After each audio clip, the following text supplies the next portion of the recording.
Hi Aquarius, tignan po natin kung kamusta ang lagay ng iyong kaperahan sa loob ng 45 days. Keep in mind po na ito ay general reading lamang, so hindi po lahat ay makaka-relate, so be open-minded. Sa mga hindi pa po nakasubscribe dito sa ating channel, please subscribe na po kayo. And pa-like na din po ng ating video. At sa mga nice naman po mag-avail ng ating private readings, Lucky Stones and Amulet, makikita nyo po yung link sa description box below, Tarot Intentions by Eliana Reyes. We have, ito yung current financial situation mo. We have the Chariot. So, pwedeng meron kayong mga pag-alis, mga plano sa pag-travel, tungkol sa pag-travel. 5 of Cups, pero mukhang hindi siya natutuloy. Mukhang pinoprotektahan kayo dito ni Universe. Could be divine intervention po ito. Huwag kayong masyadong malungkot. We have, meron kayong mga parang pinagtutuunan ng pansin, Aquarius, pero hindi kayo nasasatisfied. Yun yung nangyayari. Tingnan mo, parang urong-sulong yung energy ninyo dito. So, balansehin nyo po yung inyong, ano yun? Yung inyong root chakra. Yun yung kailangan ninyong gawin ngayon. Kasi, pwedeng nade-distract din kayo. Oo, ngayong ano na to, ngayong times na ito, these days. Ang daming distraction sa life. So, focus. Yan po yung kailangan ninyong gawin. Tingnan natin. So, medyo may struggle kayo. Pagdating sa inyong finances. Hindi kayo happy. Yan yung pinapakita sa inyo dito. Tingnan natin, ano ba yung mga balakid, hadlang sa pag-unlad, yung mga blockages na galing po sa'yo mismo. We have Ace of Pentacles. So, pwedeng medyo naging magastos kayo. Or nagiging magastos kayo, ayan, may mga bagay dito na pinagkakagastosan ninyo, binibili ninyo na hindi nyo pinag-iisipan. Ano ba magiging epekto nito kapag bumili ako ng ganito? Kamusta kaya yung magiging finances ko after kong bumili? Do I have money pa ba? Para sa ibang mga bagay, sa mga ibang mas mahalagang bagay? So, yan, pag-isipan nyo po kasi yan yung nagiging blockages ninyo. O, may, ayan o, impulsive buyer yung iba sa inyo. Tignan natin yung mga galing naman po sa ibang tao. Meron tayo, ito, may isang tao, hindi. May mga tao dito na pwedeng pinagdududahan nila yung kakayahan mo. Yan. So, parang feeling nila, Aquarius is, sila yung upper hand. Sila yung mas magaling sa'yo. Sila yung mas matalino. Sila yung mas mapera. Yan. Mukhang, okay. So, pwedeng alam mo, nakikita ko dito, pwedeng boss mo yung namamaliit sa'yo dito. Kung meron kayong boss, Aquarius. Yan. Or even, pwedeng mga co-workers po ninyo. So, sila, isipin nyo na lang, ano ba mga pangalan yan? Meron ako nakikita ditong letter T, letter C, R, P, G, and letter I. Yan. Meron ding letter M and letter S. Yung mga pangalan na yan, or mga letters po pala na yan, pwedeng sa first, last name ninyo, makikita dun sa ano nila, yung mga tao na yan. Tignan natin. Okay, so medyo mag-ingat ka. Kasi lahat ng kilos mo pwedeng binabantayan. So lahat pinapansin, lahat may comments. Ganun yung nangyari. So, parang ikaw, alam mo yung ginagawa mo, pero lagi nilang nino-notice, parang pinanghihinaan ka ng loob dito. Nawawalan ka ng believe sa sarili mo. At ito nga, mukhang may nagpaplano dito na umalis na sa trabaho. Gusto nyo na yatang mag-resign dahil dito sa mga katrabaho ninyo. Tandaan ninyo, hindi kayo nagpunta dyan, Aquarius, para i-please sila. Kaya lang, mahirap pag boss mo na yung ano dito. Ayan, kung siya man si King of Pentacles. Mahirap kapag boss mo na. Pero kung mga co-workers mo lang naman yung gumagawa sa'yo niyan, huwag mong pansinin. Kasi matutuwa sila kapag umalis ka dyan. Dahil sa kanila. Parang ano ba? Hindi ko alam kung matibay ba. Yung labanan dyan sa trabaho po ninyo. Sa company ninyo. Pero, syempre, kung wala na kayong peace of mind dyan, okay lang din naman na umalis kayo. Basta maging ready lang po talaga kayo. Tignan natin. So, paghandaan nyo muna, lalo na yung iba, kung wala kayong hawak na cash ngayon. Check po natin sino naman yung mga pwedeng makatulong sa'yo. 9 of Wands. Okay. And the Magician. Isang kaibigan ito, yung nakikita ko na to. Pwedeng ito kasamahan mo dati sa trabaho pero umalis na. Yan o.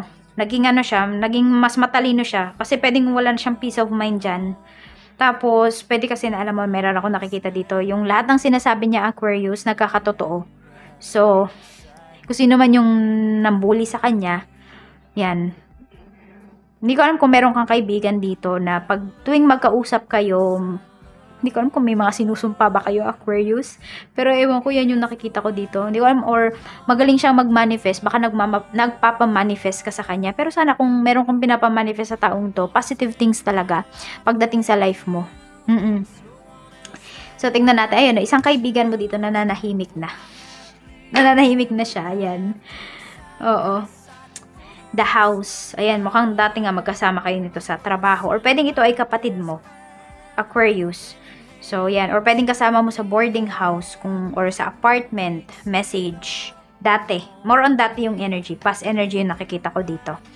So, ayun. Pwedeng matulungan ka talaga niya. O kaya naman, pwedeng i-recommend ka niya sa trabaho. Yan po. Tingnan natin. Okay, ano ba yung letter ng names niya or ng apelido? We have letter T, letter O, letter N, N or N, letter E, letter Y, letter ano pa, spirit guide. Parang ano, may Korean name. Yun yung nakita ko. Korean letter pala, hindi name. Korean name. Letter, ano yata yun eh? Letter J. Oo. Paano ko ba? Nakita ko, ito yung nakita ko. Sulat natin. Ganito. Hindi ko alam kung anong letter yun eh. Pag ganyan.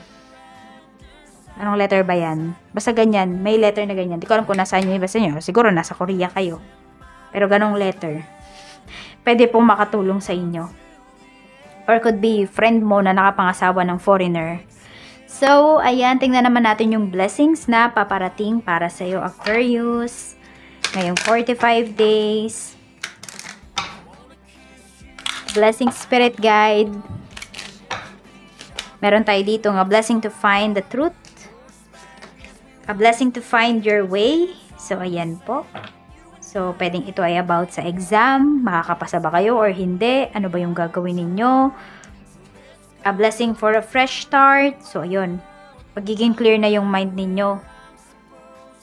Makakapasok ba kayo dun sa tinatarget ninyo na trabaho, na company, or magi-stay ba kayo? Pero may fresh start tayo dito. So, marami po sa inyo, pwedeng sa loob ng 45 days na yan, meron kayong mabigat na desisyon na gagawin pagdating sa inyong career. We have a blessing on your family. So, yung suporta naman, ma-feel mo talaga yan pagdating sa family mo. So, tignan natin. Ano pa po ang mensahe natin, Spirit Guide? We have declutter. So, maglinis-linis, Aquarius. You'll feel better and more focused if you'll take the time to clear away clutter from your living and workspace. So, i-clear nyo talaga yung space niyo dyan sa trabaho. Ano pa? Yung mga kalat-kalat, baka may mga sasingit-singit dyan, may mga kalat, may nakasiksik. So, linis-linis din.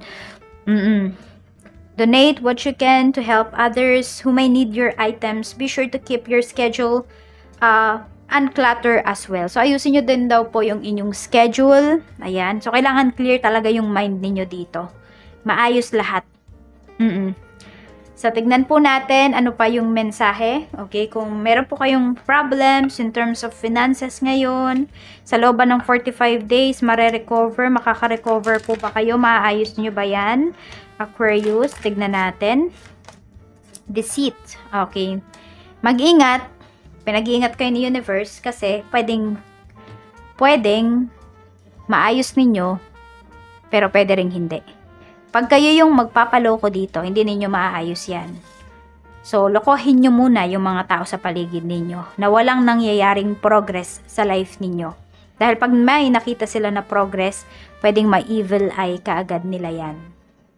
So, this is your strategy. Ito dapat yung maging strategy mo. Lokohin mo muna sila. Okay? Hindi ka man loloko dito about sa money. Lolokohin mo lang na walang nangyayari sa life mo. Hindi mo sasabihin yun na, ay, walang nangyayari sa life ko. Hindi, tahimik ka lang dito. Ibig sabihin, kilos ka ng tahimik. Ayan, pag ginawa mo yan, Aquarius, ay naku, tabla-tabla na. Win-win situation itong paparating sa'yo. So, ito po yung mga lucky numbers mo. We have number 20, we have number 7, 25, 24, 34, 15, 25 and 21. So, 25, 25. Yan yung repeating numbers mo. So, meron kayong kailangan tapusin dito. Meron kayong kailangan ng, sabihin natin, i-end na relationship ba yan or sitwasyon sa life ninyo. Kayo lang makakagawa niya na Aquarius.